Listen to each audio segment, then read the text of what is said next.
André, antes da gente encerrar totalmente o tópico Corinthians, eu sei que você tem Sim. apuração sobre Lamela, né?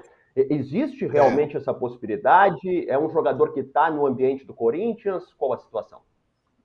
existe sim o interesse, o Corinthians observa, né? O Corinthians tem o interesse no jogador. Alguns colegas na Argentina cravam que houve uma proposta oficial formalizada do Corinthians para um contrato de 3 anos. E a minha apuração dentro do Corinthians é que não há proposta, de que o Corinthians ainda não fez a proposta oficial para o Eric Lamela. Então, assim, existe, claro, o interesse do Corinthians, o Corinthians observa, mas não formalizou proposta para o jogador. Então, assim, vamos esperar para ver quais serão os próximos passos em relação a isso, se o Corinthians vai avançar, vai formalizar e vai tentar contratar esse jogador. É um jogador que está acima dos 30, né, Marinho? E é um jogador que é importante, é um jogador que já vestiu a camisa da seleção argentina, é um jogador muito experiente, tem passagens, tem experiência na Europa, né? Então é um jogador interessante, mas que me garantem, né? Falei com uma fonte muito grande do Corinthians que me disse que o Corinthians não formalizou proposta. Então vamos aguardar, mas há um interesse sim nesse jogador. É um jogador muito importante, o Lamela, não tenho dúvida nenhuma. Disputou Copa América, seleção, trajetória importante na Europa. Vamos aguardar, como diz o Hernan. Eu queria chamar para a tela também, agora, nossos queridos representantes do Rio de Janeiro, o Igor Siqueira e o Bruno Brás, que também, começando por ainda uma repercussão de Corinthians e Fluminense, porque repercute naturalmente no Rio de Janeiro, porque o Fluminense foi derrotado e a temporada não começa tão bem. Então eu queria dar meu bom dia para o Igor Siqueira para falar sobre Fernando Diniz. Como é que está o ambiente para o Fernando Diniz no Fluminense? Como é que repercutiu essa derrota no Rio de Janeiro, Igor? Bom dia. Bom dia, Marinho. Bom dia, André Hernan, meu parceiro, Bruno Braz, minha dupla de Maracanã ontem, de outras aventuras nesse Rio de Janeiro. Amigos, sempre bom estar com vocês aqui no UOL Esporte de Primeira, no nosso canal do YouTube. Eu acho que o Fluminense está agarrado a esse troféu aqui ainda e não larga esse troféu da Libertadores. O próprio Fernando Diniz está reconhecendo que ele está ainda preso, né? Tem muita gente presa ainda à Libertadores. E o papel da Libertadores é ficar cá na estante, que sirva como grande lembrança, grande exemplo. O Fluminense, isso o próprio Diniz falando, precisa se desaprender do despegar, né, do que fez de bom, de brilhante no ano passado e começar a jogar bola e parar de cometer erros infantis e bobos como esse dos gols aí contra o Corinthians, para voltar a ter rendimento. A Recopa fica para trás, foi um título já ganho nesse ano, vencido num jogo contra a LDU, que foi uma revanche do passado, mas o Fluminense está devendo muito. Então, muitas situações precisam ser corrigidas no time.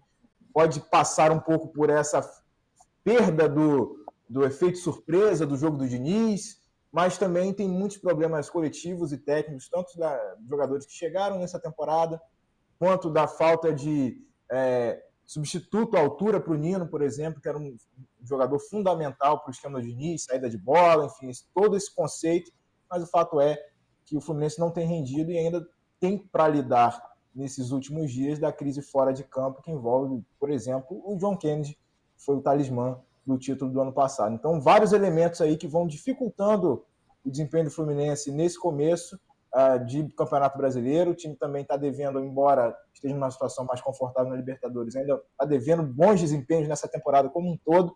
Então a gente vai somando esses elementos, esses ingredientes, para entender o que está acontecendo com o Fluminense, com uma derrota pesada, dura, 3-0 para esse Corinthians, que estava tão problemático. Vocês passaram um tempão falando que o Corinthians estava tão problemático e agora já está conseguiu esse alívio vencendo justamente. Não sei se o Corinthians achou o time, mas achou o time certo para jogar contra, que foi o Fluminense do Fernando Diniz, nesse momento difícil. Deixa eu te perguntar uma coisa, Igor, rapidamente, ainda sobre Fluminense e Diniz. Quando começa um time a tropeçar, aqui no futebol brasileiro, o mais natural é pensar, ó, o treinador tá balançando. Como é que tá a situação do Diniz, assim? Ele tá estável por tudo que já fez no Fluminense, dá para se dizer assim? O presidente Mário Bittencourt tem uma admiração muito grande pelo Fernando Diniz, entende que houve essa simbiose com o clube, como um todo, né? Não só como um cometa que estivesse passando ali ocasionalmente. Tem uma história pela forma como o Diniz foi contratado pelo Mário nessa segunda passagem dele pelo clube. tem tudo que aconteceu ano passado e tem o desejo em curso do Fluminense de renovar o contrato do Diniz até o final do mandato do presidente atual, que é dezembro de 2025. A última vez que eu conversei com o Mário especificamente sobre isso, claro que o clima era um pouquinho melhor, mas a intenção dele era anunciar a renovação já a partir de semanas, né? Ou não durar muito mais do que um mês, mas de fato o anúncio ainda não aconteceu. A gente não tem informação de que houve uma mudança drástica nesse pensamento, mas por hora não se fala em troca de treinador, o que se fala é a continuidade, a tentativa de reorganizar a situação no Fluminense para que o Diniz consiga replicar, né, minimamente esse bom desempenho, essas boas atuações que o Fluminense teve na temporada passada, para que o time como um todo se consolide. Beleza, ganhamos a Libertadores, e o que vem pela frente? Essa consolidação que nesse ano, nesse começo de temporada, ainda não apareceu. Mas, por enquanto, o plano que estava vigente lá com a diretoria do Fluminense era da renovação do Diniz e não da demissão dele. Sabe, Hernan, tem alguma explicação exatamente por que pode estar acontecendo com o Fluminense? Porque uma coisa que se diz muito é que a sequência melhora o trabalho. O Diniz tem sequência, mas parece que o trabalho deu uma oscilada, né, André? Não, o que eu ouvi ontem lá na Arena é, assim, muito a falta do André. O André, quando não tá no time, o Fluminense consegue ser mais competitivo. O André é um jogador que dá muitas possibilidades dentro do campo e dentro do jogo para o Diniz. E quando o time está sem o André, o comportamento é outro. Então, assim, ali, bastidor, ali logo depois do jogo, ouvi isso muito ali, né, do lado do Fluminense. Que, poxa, o time sofre com os desfalques e que, de fato, foi um futebol muito abaixo. O Corinthians conseguiu fazer o placar, impor o resultado, estudou muito bem. O Antônio Oliveira, como trouxe o Samir, teve essa capacidade de fazer a leitura do jogo do Fluminense. E o Corinthians ontem não propôs jogo. O Corinthians ontem recuperava a bola, tomava a bola, saía em velocidade e fazia os gols. Então, foi um Corinthians que, de fato, matou taticamente. Foi muito jogo de treinador ali, jogo de duelo de comissão técnica, que o Antônio Oliveira foi mais feliz do que o Diniz. E o Diniz, de fato, ontem o time estava mais preso. Era um time que, por exemplo, às vezes nem usava muito da bola longa. E o Felipe Melo, por exemplo, é um cara que tem muita qualidade para isso. Abusava do toque, abusava da saída e não conseguia propor. O Ganso ontem foi uma figura nula no jogo, né? Quase que não. O John Arias, que para mim é um baita de um jogador, que tem um desempenho lá em cima, não jogou bem. O Cano nem tocou na bola. Então foi um Fluminense muito abaixo e muito em função de não ter o André. O André é um cara que faz a diferença quando está no Fluminense. André, quando o Cano tocou na bola... Desculpa, Marinho. Quando o Cano tocou na bola, foi para perder a bola lá na boca da área e gerar o gol do Corinthians, né? Teve essa situação, do Cano jogando mais recuado, o PVC mencionou isso na prancheta, e essas situações de jogo que dificultaram muito, como você mencionou, a prática do bom jogo do Fluminense. Pode seguir, Marinho. Não, eu ia dizer o seguinte, não é o caso do Fluminense, como o Igor acabou de explicar, mas teve treinador caindo nessa rodada do Campeonato Brasileiro. E rolou uma dúvida, será que ele se demitiu ou que ele foi demitido? Por isso eu quero dar o bom dia para o Bruno Braz, que vai me trazer a verdade. Braz, eu quero saber exatamente o que aconteceu. O Ramon Dias do Vasco, depois de ter tomado uma goleada do Criciúma em São Januário, 4-0 com o show do Bolacier, que deu girinho e tudo mais. Ele se demitiu ou ele foi demitido, Braz? Bom dia. Bom dia, meu amigo Marinho, Igor, Hernan. Esse episódio aí entrou para a história do Flamengo, para a história do Vasco, como mais um episódio bizarro da história do Vasco. O que aconteceu? O Vasco perdeu por 4-0 para o Criciúma e, bom, segundo o relato de pessoas que estavam no vestiário, o Ramon Dias entrou no vestiário, comunicou aos jogadores, no vestiário também estavam integrantes da diretoria, se manifestou o desejo de sair do clube. E aí, quando foi fazer a conversa com o Clauber Rocha, que é o gerente de futebol, ele manifestou mais uma vez a vontade de sair. O Lúcio Barbosa, que é o CEO da SAF do Vasco, excepcionalmente não estava no jogo, o que aumentou a confusão, porque, enfim, o Vasco não confirmou o motivo dele não estar presente no jogo. Pelo que eu apurei, são problemas de saúde família, enfim. Então, excepcionalmente, ele não estava presente no jogo, o que dificultou ainda mais essa comunicação. Então, assim, ficou um pouco um telefone sem fio. Quando o Ramon vai conversar com o Clauber Rocha, que é o gerente de futebol, manifestando o desejo de sair, segundo relatos, o Clauber ainda tenta ali conversar, pô, mas é isso mesmo que você quer? E aí o Ramon teria dito que sim. Foi quando o Clauber, então, passou os superiores dele essa situação. No caso, os diretores acima na SAF, incluindo o Lúcio, foi comunicado por telefone.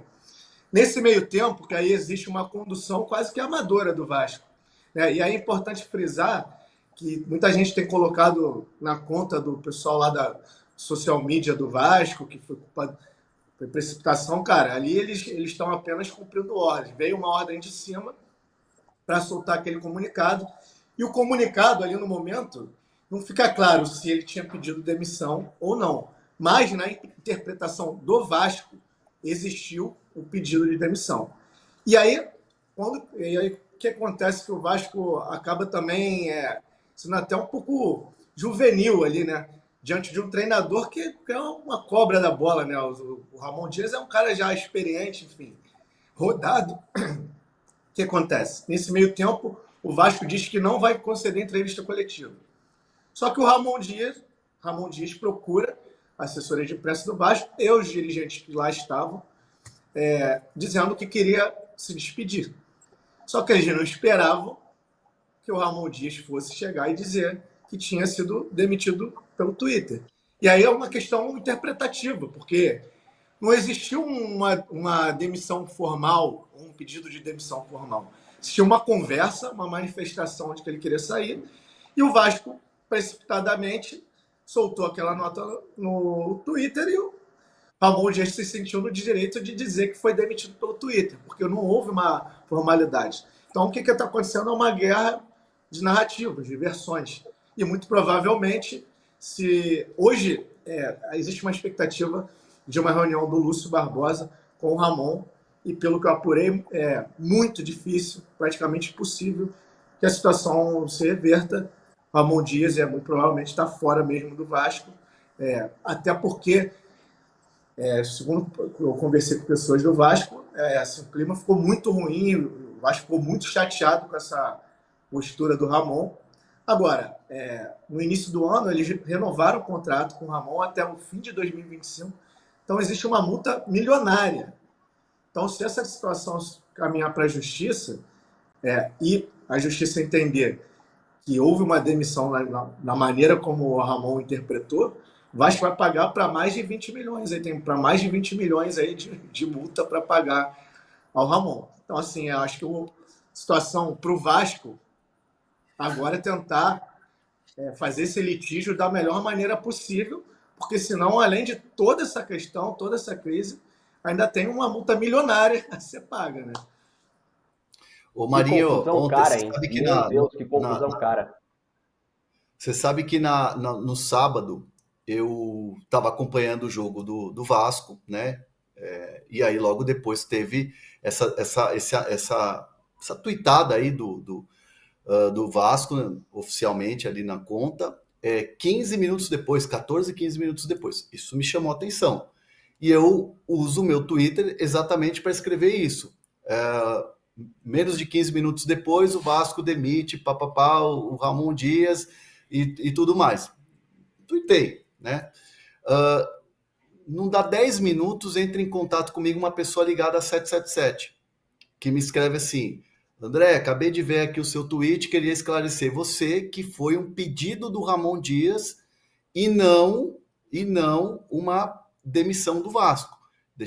Vamos deixar isso bem claro, né? Inclusive, depois o Vasco até fez um reforço no próprio Twitter esclarecendo a situação, mas me chamou a atenção que essa guerra de narrativas, como bem disse o Bruno Braz, já começou na hora em que o Ramon Dias disse que não foi demitido. Então, só trazer esse bastidor aí que, de fato, uma pessoa ligada a 777 me mandou mensagem, me escreveu no WhatsApp dizendo para reforçar a informação de que ele havia pedido demissão. Isso vai parar certamente na justiça porque envolve grana. Agora, uma coisa que E eu como é apurei caro. é que o Vasco ele admite internamente que houve uma precipitação. Não no sentido de. Na forma como foi conduzido. Inclusive, assim, existe até uma interpretação de que o Vasco poderia, por exemplo, ter. Bom, você é isso que você quer mesmo? Você quer sair? Então vamos lá na coletiva de imprensa juntos e oficializar esse desligamento. E o Vasco não faz isso. E aí deixou o Ramon Dias ali livre para falar o que ele queria. Inclusive, não só falou a questão de se sentir demitido pelo Twitter, como ele dá uma cutucada, dizendo que pela primeira vez estava trabalhando num clube lutando contra o rebaixamento, como foi a situação do ano passado. E isso também gerou uma revolta interna, mas o que é o fato é que o Vasco conduziu muito mal essa situação. E foi uma situação para lá de bizarra, porque assim, o Lúcio não estava, que é o CEO da SAF, não estava no jogo. O novo diretor executivo ainda não chegou. Chegou ontem, no Rio de Janeiro. Pedro Martins, que veio do Cruzeiro. E olha que situação que ele chega. Primeiro que, assim, a contratação dele, assim, dividiu opiniões. Muita gente criticou. Ele, no final do trabalho dele, o Cruzeiro estava sendo muito criticado. Enfim, houve uma contestação em relação a essa contratação. E aí ele chega, ele não conseguiu nem conhecer o Ramon Dias, porque no planejamento ele ia chegar no domingo, ia se reunir com a comissão técnica, enfim, conhecer todos os procedimentos e tudo mais. E existe essa situação do Ramon Dias sair. Ou seja, ele chegou ontem ao Rio de Janeiro já sem treinador e já tem essa bucha aí pela frente, de arrumar um novo treinador. Lembrando que quarta-feira o Vasco enfrenta o Fortaleza fora de casa pela Copa do Brasil. E, a princípio, com o técnico do Sub-20, o Rafael Paiva, que chegou ao Vasco tem 3 meses, vindo do Palmeiras, se eu não estou enganado. E, a princípio, ele que comanda o Vasco na quarta-feira pela Copa do Brasil. Então, assim, um cenário de terra arrasada no Vasco, né?